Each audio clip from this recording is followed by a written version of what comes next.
Wow, we have a lot to talk about. Well, that's what's expected though when it's the NBA trade deadline, and I woke up to quite a huge Woj bomb. Well, I woke up to quite a few, but this one in particular. James Harden is headed to Philadelphia with Paul Millsap for Ben Simmons, Seth Curry, Andre Drummond, an unprotected first round pick this year, which will likely be around 20 to 30, or they could defer to next year, which I doubt they will, and a protected first round pick in 2027. So the Nets super team that happened to be a failure, I expected it to fail when James Harden was traded last year. Obviously, I did not expect the Kyrie Irving vaccination saga to happen, but nonetheless, I expected internal problems to happen that would be the team's downfall. I don't get to say this all the time about my predictions, but I can say for once that I was right, that this team would have internal problems and they would fail. So now here I am to break down this trade and also say it straight up that James Harden is soft, and I'm sorry James Harden fans who may be watching this that he's a loser. He's a great player, but this is the second team that he's quit on in 2 years. But before I get more into that, if you agree with me that although he's a great player but he has the mindset of a loser, want to help spread the word? Dropping a like would really help out. Also, if you could please consider subscribing and turning on post notifications if you're new, I'd really appreciate that. Let's get on with the show. Now, just for the record, I don't mind that James Harden wanted out of Houston, but how he forced his way to Brooklyn, how he was being unprofessional, not showing up to practice, acting irrationally, partying with Lil Baby without a mask before we had vaccines, and obviously he knew about the restriction that the NBA was enforcing, and the fact that he did all of this just to join a super team in Brooklyn, and then the trio of Kevin Durant, Kyrie Irving, and James Harden only played 16 games together in these last 2 seasons because they couldn't stay healthy. Karma really got James Harden real good. He had to learn the hard way that no, you don't just get rings, you have to earn them. Well, unless you go to a 73 win team that you blew a 3-1 lead to the year before, but whatever. Nonetheless, karma got James Harden real good. This was the year that the Nets were actually supposed to really go for it all and win a championship, but then there's Kyrie Irving's vaccination saga. I really wanted to hold back last time I talked about this as strongly as I feel about it. Okay, let's please not get into the political side of things. Yes, I feel strongly about this, but the political side of things is just already toxic enough. I really don't want to get into that. However, while yes, Kyrie Irving has done some very admirable things philanthropically, he is on a team, and for the rest of the team to be vaccinated so that they can play while Kyrie remains unvaccinated, I just have to say it straight up that this is selfish of Kyrie Irving. In any profession, if you don't do as you're told to do, there will be negative consequences. And what I think of the vaccine is not the point. When you work for somebody, you have to do as you're told. And Kyrie Irving was told that if he's not vaccinated, he can't play home games, and was about to miss the whole season until the Nets decided that they may as well let him play part-time because everyone's getting COVID nowadays. I still have yet to do so though, just want to throw that out there, but you know what I mean. Kyrie should just be glad that he's not working for a job that will fire you for not getting vaccinated, as the mandate is not an NBA rule but a New York State rule, something that I will not say my opinion on, even though I do have one that I feel very strongly about. And because Kyrie is playing part-time, Kevin Durant got hurt because he had to play heavy minutes. So for that, I actually don't blame James Harden for being upset with Kyrie, but for him to not see things through when he already forced his way to Brooklyn to begin with, and the fact that this is the second team that he quit on, for the fact that there is the possibility of this mandate getting lifted and James Harden not seeing things through. Yes, this is why he has the mindset of a loser. He's a great player, don't get me wrong, a future Hall of Famer for sure, but he just has a loser's mentality in my opinion. So now here we are, this trade happened, and this is definitely the biggest failure of a super team of all time. I'm glad to say the 2013 Lakers no longer hold that title. The 2004 Lakers, I would say, are far from having that title because at least they got to the finals. Sure, they didn't win, so yes, it is still a failure, but they at least got to the finals. This super team that the Nets had only won one playoff series together. Yes, Kyrie Irving's injury and James Harden playing hurt was their downfall against the Bucks, but still, the fact that they couldn't make it work, they only played 16 games together. This is definitely the biggest failure of a super team ever. But now let's also talk about the trade itself. Even before James Harden got traded to the Nets, there was plenty of talk about James Harden heading over to Philly because Daryl Morey is there and he loves James Harden enough to say one of the most delusional takes in the history of sports, that James Harden is more offensively gifted than Michael Jordan. Oh no. No, no, no, no, no, no, no.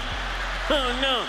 No, no, no, no, no, no, no, no. Now they really are reunited in Philly, and I will say James Harden is a better fit to play alongside Joel Embiid than Ben Simmons is, because he can actually shoot the ball, and we can see some pick and pop action with James Harden and Joel Embiid. I'm not so sure about pick and roll though, because I don't think Embiid is quick enough, but we can definitely see some pick and pop action between the two of them, as well as Harden dropping dimes to Embiid in the post. I do think it's good for the Sixers to get out of this toxic situation that they're in with Ben Simmons, but I do believe that this team is not making it out of the second round. First off, it's a fucking travesty that Glenn Rivers was named a top 15 head coach of all time. Let's stop calling him Doc, okay? There's only one rightful Doc in Philadelphia. His name is Julius Erving. Hope I made you proud by saying that, dime dropper, in case you're watching this. Not only do they have a head coach who hasn't been out of the second round in 10 years, they also have James Harden now, who's also an established playoff choker. Also, Joel Embiid does tend to burn out in the playoffs. Right now, the Sixers are the 5th seed. I think they can make a push to climb up in the standings. I'm not saying they absolutely will, but I definitely think that they could do it with James Harden playing at all, even though he's not what he was in Houston anymore. But having him is still a lot better than having Ben Simmons not even playing at all. The Sixers also got Paul Millsap in this trade. Now, he's easily on his last legs at this point, as he's only averaging 3.4 points per game in 11 minutes per game. He may be able to provide veteran leadership for this team, but that's definitely the biggest contribution he could possibly provide for the Sixers at this point in his career. What's also a huge W for the Sixers, besides having James Harden instead of Ben Simmons not playing at all, is the fact that they did not give up Tyrese Maxey, who's shown a lot of promise filling in for Ben Simmons this season, as he's averaging nearly 17 points per game, while shooting 47% from the field and nearly 40% from three. Not on very high volume though. He's been pretty efficient. The Sixers also kept their defensive stopper in Matisse Thybulle, so that's another W for the Sixers. On to the Nets side of things. I think now that Ben Simmons got out of Philly, we could see him motivated again. He will drastically improve their defense with his length and versatility. The Nets are currently 19th in defense right now. Finally, they have a Defensive Player of the Year candidate in Ben Simmons. I very much stand by the fact that Ben Simmons should have won Defensive Player of the Year over Rudy Gobert because of his versatility and his ability to guard the best player on the opposite team. And the Nets also got the facilitator in him. However, there is also the diva side of Ben Simmons. Maybe that could change though with a change of scenery. But for him to still not have a jump shot though, that's sad. We've seen Lonzo Ball develop into a sharpshooter when he was also an abysmal shooter coming into the league. I'm not saying Ben Simmons needs to be a sharpshooter himself, but for him to not even have any resemblance of a jump shot at all, it does tell me that Ben Simmons does not care about playing up to his full potential. And I remember Kobe saying that if Ben Simmons does not develop a jump shot, he's going to regret it, which I would say I agree with. However, I get that feeling that Ben Simmons may not even care. But even with that said, having Ben Simmons playing full-time while Kyrie is still part-time for the time being, Kevin Durant is hurt, and James Harden was unhappy to get rid of James Harden while he's unhappy, I do think that this is a good move for the Nets. At least for now, I'll say so, but not at least getting Matisse Thybulle in the trade is why I wouldn't say it's a great move. But even without Matisse Thybulle, Ben Simmons absolutely does elevate the defense. And if either Kyrie is not playing because the mandate hasn't been lifted and or Kevin Durant is not hurt, you have Ben Simmons playing instead of an unhappy James Harden. But also just remember, do not hurt Ben Simmons' feelings. I made a video on this a while ago. Yes, Ben Simmons absolutely mishandled this whole situation with the Sixers.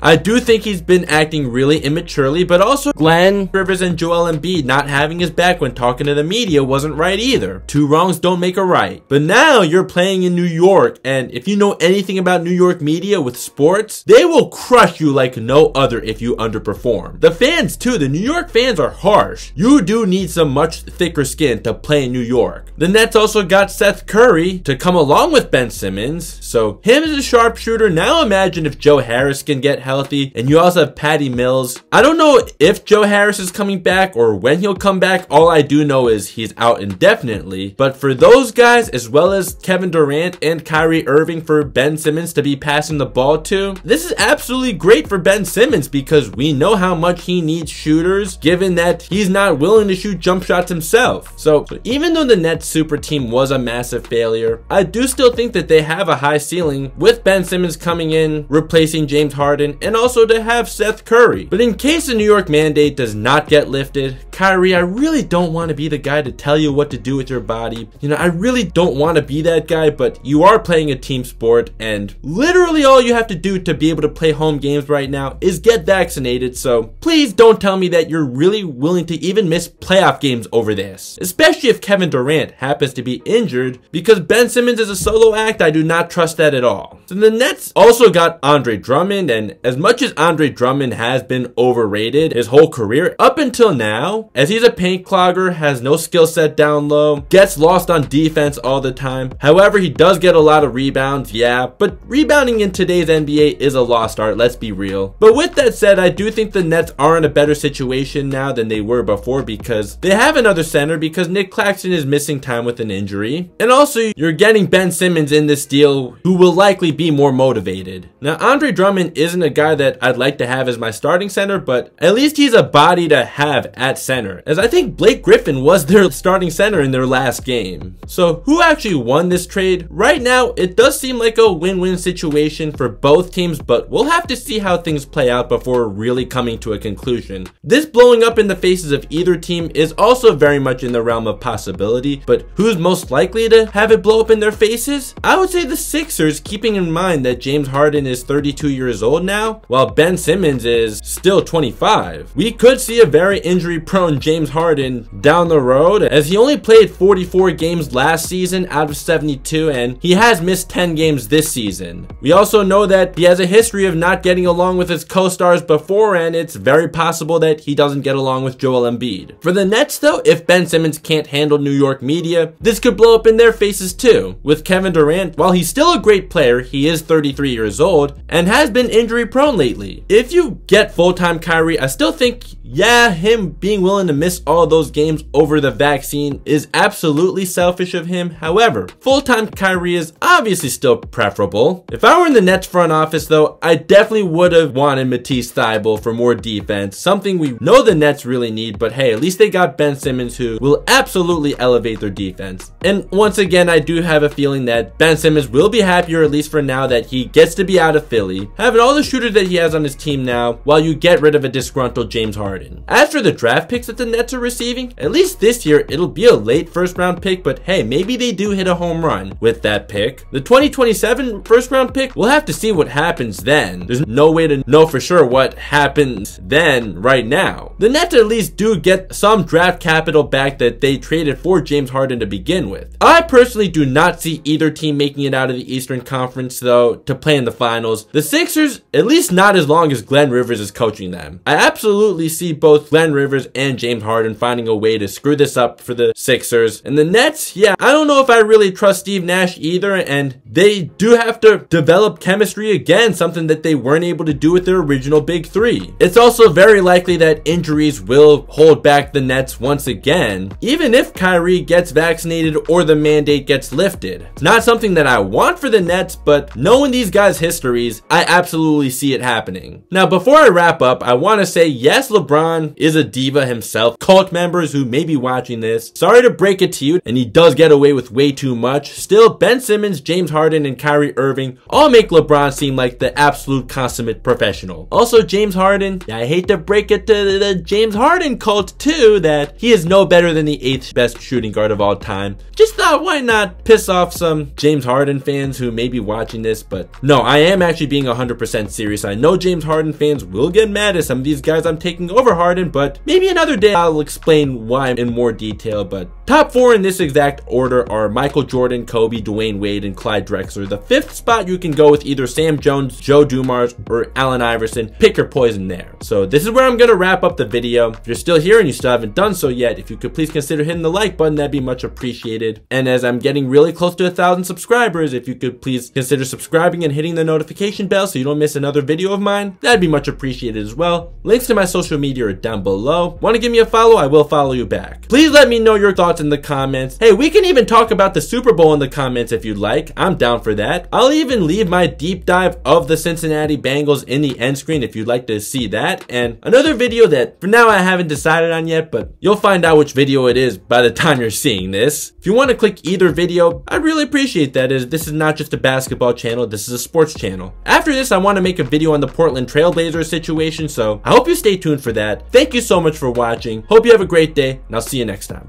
Peace.